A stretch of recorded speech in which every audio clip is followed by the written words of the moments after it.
Hey you guys, I cannot tell you how happy I am to be lying in this nice warm bathtub at 2:30 in the morning and getting ready to talk to you. My phone only has like 27% battery, so I don't know if I'm going to be able to get this whole bathtub vlog out in, well, it's not really a vlog, my bathtub talk out in the time I've got allotted, but I'm going to give it a try. I just wanted to tell you how much I enjoy this talking in the bathtub to my YouTube people. When I'm in the bathtub, especially on a night like tonight, I mean, like I said, it's 2:30 in the morning. I'm drowsy. I've had a big, huge, full day. My mind is planning tomorrow's day. And this bathtub is so warm. I noticed I was cold a little while ago, which is weird. I haven't felt cold in a long time. But I was sitting there at the table cold, watching, YouTube videos, and I thought I need to take a bath and go to bed. Anyway, so I've got lavender oil in this bathtub, and I have a little bit of Ralph Lauren Cool cologne sprayed into it. And then I also have some of Abigail's marvelous, she made this moisturizer makeup remover stuff a while back that has, I think it has shea butter. I know it has coconut oil and a lot of essential oils and stuff, and I use it for everything. I'll use it to take off my makeup. I use it for a moisturizer. Tonight I slathered it on my knees and elbows, and I got in the hot tub, and it's kind of cool because it sort of floats off of your skin and into the bathtub and then hangs on the top of the bathtub, so by the time you get out, you're all moisturized. It's great. It's wonderful. I'm feeling good, can you tell? In part, I'm feeling good because I've made progress, and because when Grant got home today, he wasn't pissed off because I had done organizing. He actually seemed kind of happy about it, and because things are going well in my life, more or less. Some people I know and love are having some health problems that scare me, but other than that, yeah, I'm just doing good. But the point of tonight's little talk is my friend Tammy. My friend Tammy, and I call her my friend even though we have not seen one another since I was 17 years old. I think 17. Maybe 18, but definitely 17. And we went to high school together, Catholic high school, and I spent probably the first 30 years after high school trying to recover from my childhood. My childhood and adolescence was very, very difficult for many, many reasons. But by the time I got out of high school, I was rode hard and put up wet. I mean, I was a real freaking mess. And I'm glad I ran away to Southern California, and I'm glad I married my ex-husband, and I'm glad I had my kids and all of that stuff. I'm glad I went to trade school, all the things I did while I was down there. But I wonder what would have been different in my life if I had been equipped to just go to Fresno State like all my friends, do some extracurricular stuff, just find some career path that required a bachelor's or a master's, maybe become a teacher like my parents, and, kind of followed that more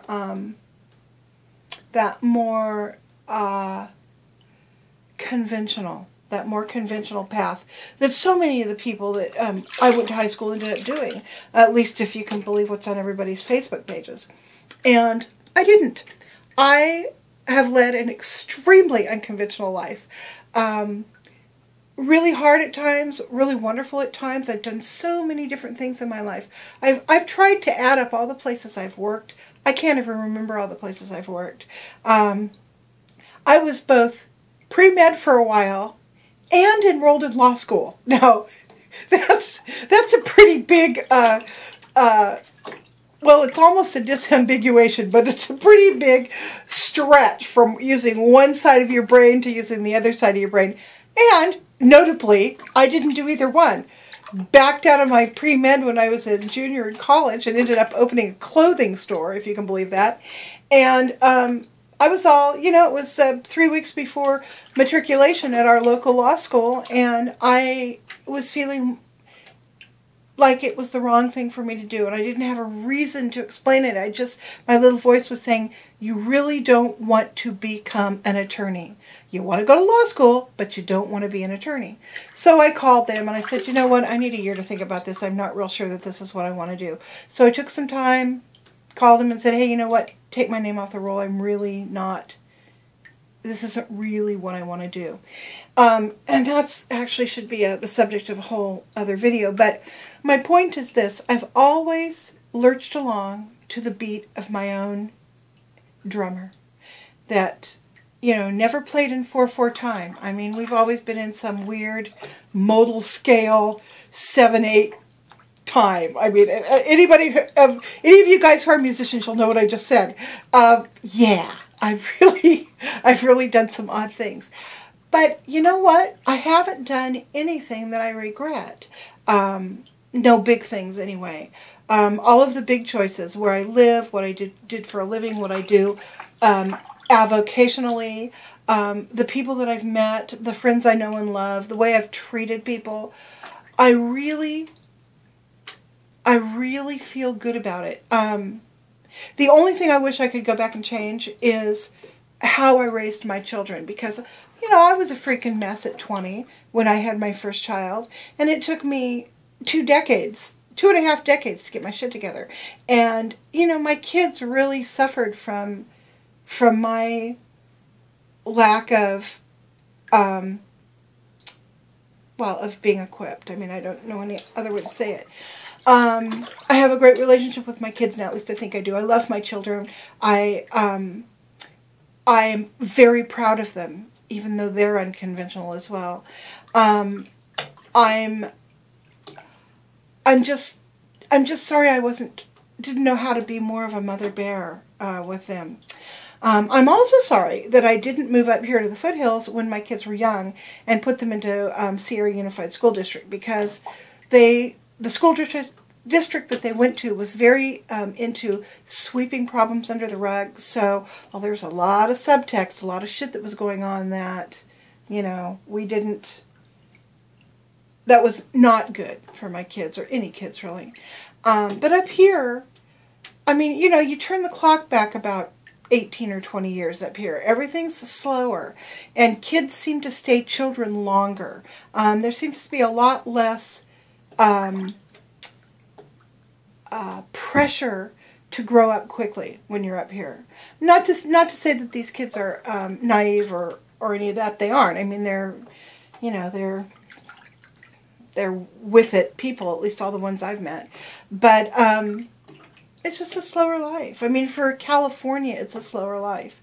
And I'm sure, you know, all across the country there are places that are a lot slower than this, and that where kids actually get to stay kids a lot longer.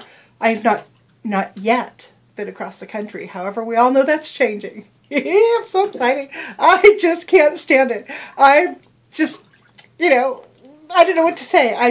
This is like, this is a real turning point. This excursion that I'm going on with Abigail, it's a turning point for a lot of reasons. I mean, it's kind of marking the next phase in my life. It's marking the next phase in hers. And it's just, you know, I mean, it's such a great opportunity to meet as many of you as I can get near, and as many of you who, you know, actually want me near as I can, and that's thrilling. Plus, it's going to be my own little, you know, I'm probably going to even start a channel specifically for this trip. So anyway, that'll be fun to kind of turn it into its own show. So, anyway, back to my friend Tammy. So, she and I hung out with the same girls. We had a lot of the same classes together. She was so self-confident. She really seemed to know who she was as a teenage girl. She was self-contained, a band geek, which I loved. At the time, I didn't really know what being a band geek was back then. Now, in retrospect, I wish I had been one. I should have been a band geek. I should have played the tuba as a band geek, is what I should have done. Anyway, she was just lovely, and is lovely. And I know this because we just reconnected the past couple of days through a friend that I'd more or less stayed in contact with over the years. So it was just so neat to go back and be able to sort of recapture or fold back into my life someone who I remembered with such fondness, and who, you know, now as an adult, I look back on the girls that we were, and who I realized was just such a super cool person. And that's true of so many of the now women, then girls, that I knew in high school, and I never got the chance to say that to people. I mean, I never got the chance to say, you know what, you're really awesome. I just adore you. Now, that's not entirely true. I mean, there have been a couple of women that I've reconnected with over the years. My friend Noah is one of them. Kim is one of them, my friend Kim, and a number of others, Rachel. People who I have been able to see turn into women just like me, and who I have been able to say, you know what, I love you, I adore you, I'm so glad you're in my life. So, anyway, Tammy, I know you're going to be watching this eventually. You said you're working your way through my YouTube videos, so eventually you're going to get to this one. Yeah, I guess it all worked out, didn't it? Lucky us. And I hope to see you on my trip across the United States, because we're coming back through you know, the southern route, I think I told you that. And I think you are on the way, or very nearly on the way, to some other people in the Texas, Oklahoma area that I want to see. So, anyhow, I'm going to keep y'all posted. If I start the channel for that, I'll let you all know. And, yeah, see you guys on the flip side. Bye.